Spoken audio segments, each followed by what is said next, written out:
Assalamualaikum warahmatullahi wabarakatuh. Sahabat, bersama saya Rina Marlina. Saat ini kita akan bincang-bincang sharing penuh hikmah bersama Teh Intan Sari. Beliau adalah owner dari Sabila Care, juga owner dari Sabila Syar'i Simple and Elegan.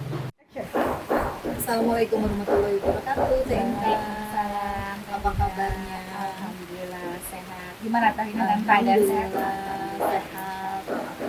Teh Intan, Ya. Rina mau tanya-tanya nih sekitar Sabila Care ya. Nah, apakah yang melatar belakangi Teh Intan mendirikan Sabila Care? Sabila Care adalah bentuk kepedulian dari brandnya Sabila Simple Syar'i and Elegan. Jadi kami merasa bahwa Sabila itu adalah suatu keajaiban dari Allah Subhanahu wa Ta'ala. Kenapa? Karena benar-benar keajaiban Sabila itu bisa running saat ini itu bukan karena ownernya yang hebat ataupun karena kerudungnya yang bagus, tapi itu benar-benar keajaiban Allah Subhanahu wa Ta'ala. Nah, dari situ akhirnya kami berkomitmen memberanikan diri untuk mau berkontribusi kepada umat nih. Nah, setelah kita cari apa yang bisa kita lakukan untuk kontribusi kepada umat, sebanyak-banyaknya akhirnya lahirlah yang namanya Sabila Care. Jadi Sabila Care ini karena ada beberapa kegiatan, diantaranya itu adalah membuat kelas-kelas seperti kelas healing. Healing itu dengan menggunakan obat herbal sesuai dengan sunnah Rasulullah. Ada juga kelas self improvement. Jadi situ adalah kelas untuk perbaikan diri bagi teman-teman yang merasa kok aku masih kayak gini aja ya, kok saya tidak ada pertumbuhan dalam diri, malah saya semakin stres, semakin down. Nah, itu nanti akan kita bina melalui kelas itu. Ada juga kelas parenting yang insya Allah nanti akan kita mulai, dan juga kita ada kegiatan di hari Jumat bagi teman-teman yang ingin memberikan kontribusi energinya sebagai wujud syukurnya kepada Allah di hari Jumat. Kenapa sih ada yang namanya kelas disebut self improvement class? Jadi kisahnya dulu itu saya curhat, jadi tempat curhatnya teman-teman. Jadi sahabat saya itu ada 5, mereka tuh curhat tentang kisah kehidupannya gitu. Nah, tanpa saya sadari, saya bantu coaching mereka karena saya alhamdulillah diamanahkan sama Allah ilmu-ilmu yang saya juga praktekkan dalam diri saya, dan saya merasakan bisa bebas dari keadaan stres saya yang saya alami. Akhirnya saya coba terapkan ke teman saya dan mereka merasakan perubahannya. Ya sekarang alhamdulillah saya jadi begini.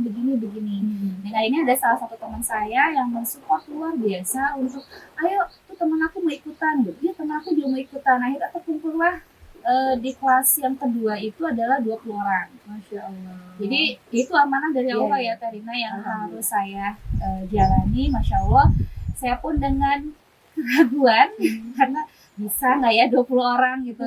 Akhirnya teman selalu motivasi, ayo bisa bagi ilmunya, yang ini bagus banget gitu. Jadi ilmunya sebenarnya sama-sama aja, cuma di kelas ini kita akan meng-coaching mereka, melatih mereka, memaksakan diri untuk mau merubah habit. Jadi itu yang mungkin nggak bisa didapetin dari kelas lain, karena kan biasanya seminar tuh hanya durasi 1 hari gitu, dimana kita diberikan ilmu. Setelah itu kembali kepada diri kita, apakah kita akan mengaplikasikan ilmu itu atau tidak gitu kan. Nah, di Sabila Care ini kita akan coaching terus mereka selama 8 kali pertemuan.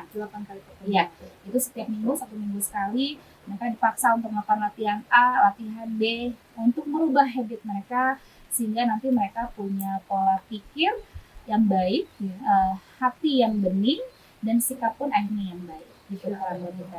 Apakah Rina boleh ikutan atau ada syarat siapa aja yang harus ikutan? Sebenarnya nggak ada syarat.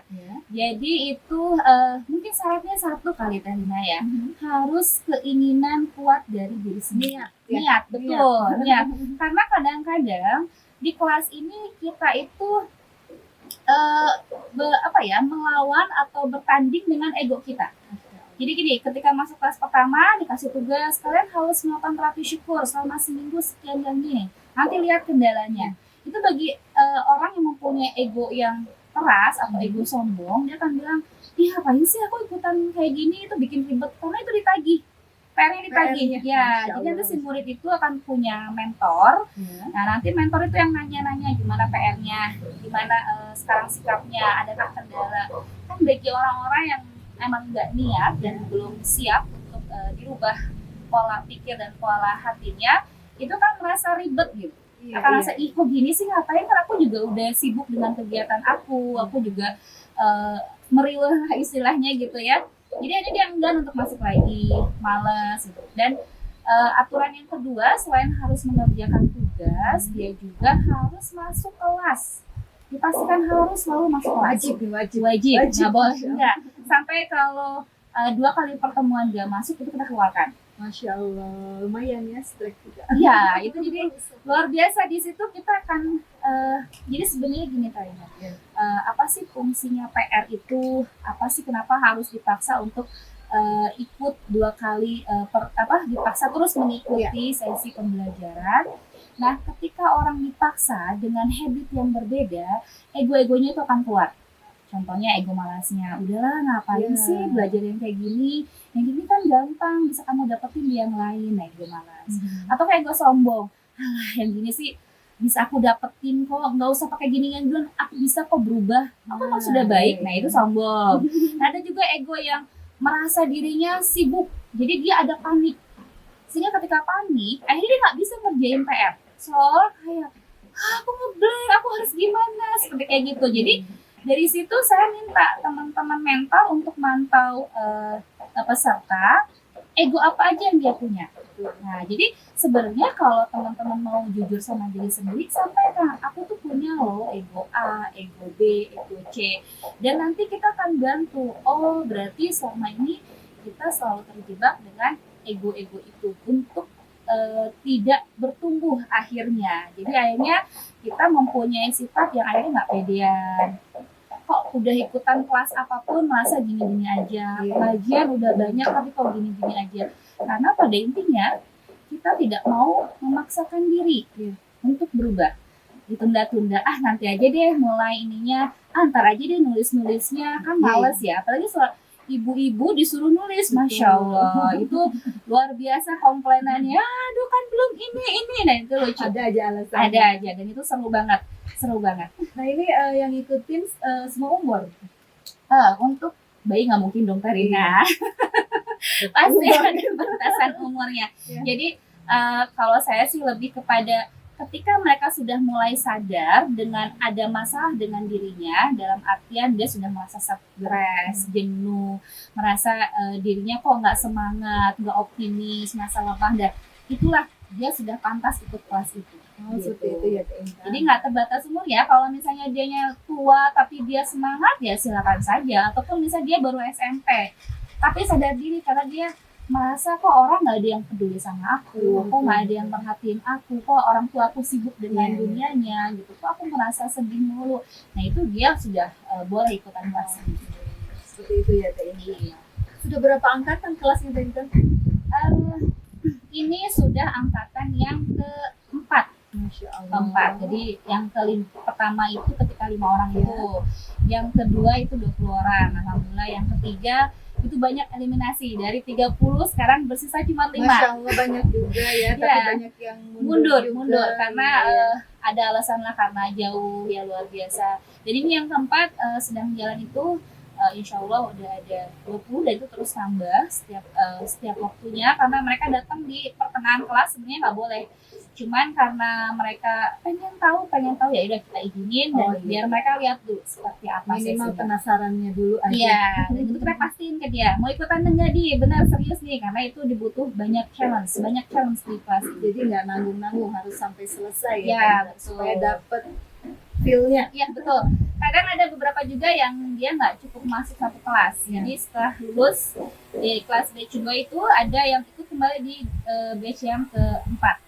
Jadi merasa baru paham, oh gini, tapi dia pengen ngulang lagi ilmunya karena dulu ada kelas yang bolong-bolong, akhirnya dia masuk lagi di kelas yang keempat.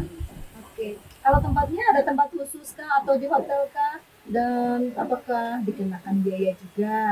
Ya itu kembali awalnya kita nggak pakai biaya. Iya. Cuman karena mengingat kita butuh beberapa fasilitas ya, seperti tempat yang nyaman, terus juga kita perlu alat seperti infocus dan lain sebagainya. Akhirnya kita mengenakan biaya nggak mahal-mahal kok, insya Allah terjangkau.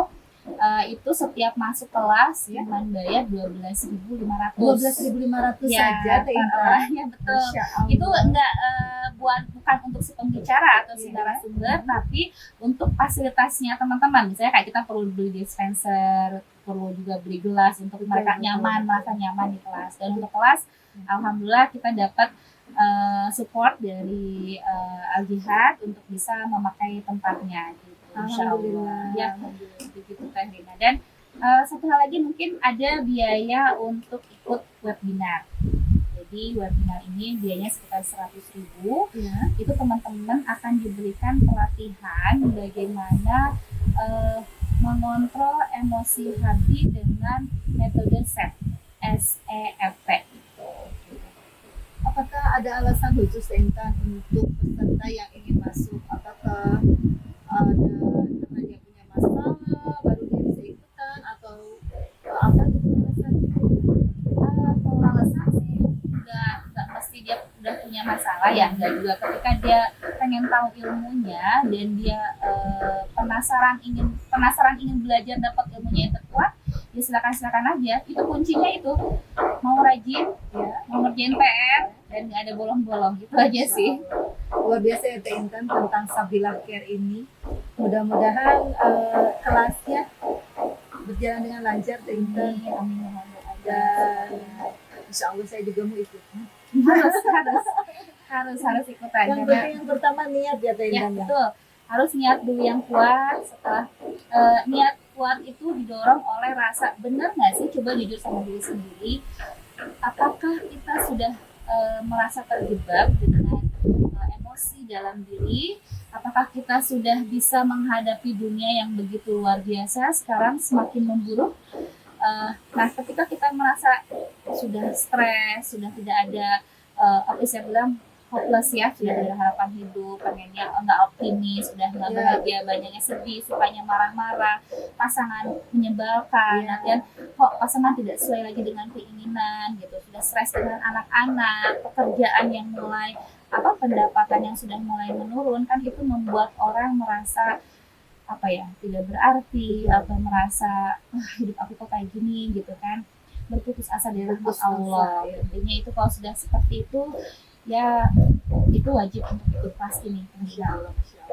Mengenai Sabila Care, saya juga penasaran di kelas itu ada apa aja sih, ngapain aja sih, mungkin nanti kita akan bincang-bincang kembali. Boleh Karina. Insya Allah.